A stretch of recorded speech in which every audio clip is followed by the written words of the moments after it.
Hello guys, good morning. It's another day, another vlog na naman po tayo. Ayun. Kumusta naman po ang ating araw today? Dahil nga po katatapos lang ng Holy Week ay talagang masyadong mainit pa rin dito sa amin. Nung araw mismo ng Holy Week at halos medyo paulan-ulan talaga dito sa amin. Pero ngayon ay talagang matindi ang init. Parang ngayon yata yung araw ng Holy Week. Char! So yan na nga, dahil oras na naman ang ating paghahatid sa ating binata, ayan, maaga tayong nagising at pagkagising, alam niyo naman guys, ang ating gagawin. Talagang nag-aasikaso naman tayo every morning, ayan. Pagkatapos nga po naming maligo, ayan, nag-almusan muna po tayo ng nilagang saging. At dahil nga kailangan nating mag-almusal every morning, ayan, nagko-coffee ako guys. Okay na yan muna sa akin. So ayan, fast forward na nga muli tayo guys. Ayan, ready na kami at nandito na nga po kami sa tricycle. Ayan, at tamang video na naman ang lola. Halos everyday na lang kapag meron akong nagagawang content ay akin nga po itong bini-video para kahit papano ay meron tayong ma-upload. Hindi na nga po tayo umaasa ng iba pa man. Ang importante ay meron tayong nagagawang content araw-araw. Pagpasensyahan nyo na nga lang po ang aking mga upload dahil talaga ito lang naman ang aking ginagawa araw-araw. Kasi naman po ay hindi naman talaga ako totally kung saan-saan nakakarating. Ayan po kung ano lang po ang aking na-upload, ayun lang po yung mga araw-araw kong gawain. Pero higit sa lahat ay patuloy pa rin po ako nagpapasalamat sa inyo sa mga taong patuloy na nanonood ng aking mga upload na video. Sobrang thank you po sa inyo. At hayaan nyo po na ako ay makapanood din ng inyong video at doon na lamang po ay makaganti tayo.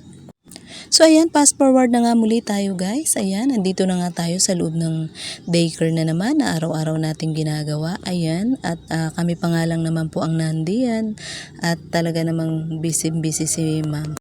So ayan, di ko na pinahaba ang video sa school. Fast forward na nga tayo mga guys. Ayan, nakauwi na kami diyan at nag-stay muna kami dyan sa may tindahan. Dahil may naabangan nga po kami na gamit na aking kukunin at ipapadala natin sa Antipolo. May kaibigan po kasi ako na naiwanan yung gamit sa resort na yan. So, ayan, inasikaso po natin para natin ay may ipadala naman sa kanila pabalik.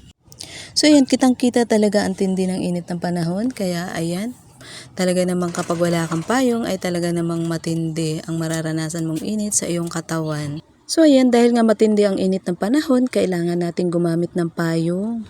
At marami rin namang nagkakasakit ngayon dahil sa tindi ng init ng panahon. Ayan, kitang-kita natin guys kung gaano ka tindi ang sikat ng araw. So ayan, bandang alas 12, ako nga ay nag-abang na papuntang bayan. At hindi rin nga nagtagal ay nakasakay na rin ako ng tricycle. Ayan, so habang ako ay nakasakay, tamang video ang lola. Akala mo lang ay liwanag ng buwan ang sikat ng araw na ito. Charis, sikat ng araw daw. At marami rin naman akong ginagawa sa araw na yan, kaya talaga namang sinusulit ko na ang araw na ito upang magawa ko ang aking mga gagawin. So ayan, nandito na nga ako sa padalahan. Ayan, iniisa-isa na nga nila ang mga gamit na ipapadala ko. So ayan, muli guys, gusto ko magpasalamat sa inyong lahat sa walang sawa ninyong panonood ng aking mga video. At lagi po tayong mag-iingat, lalo na po sa panahon ngayon na sobrang init talaga.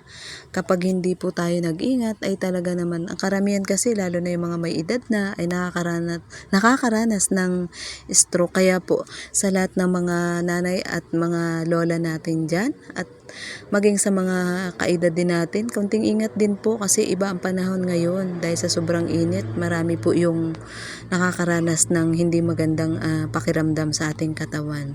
Hanggang dito na lang guys. Salamat sa panonood.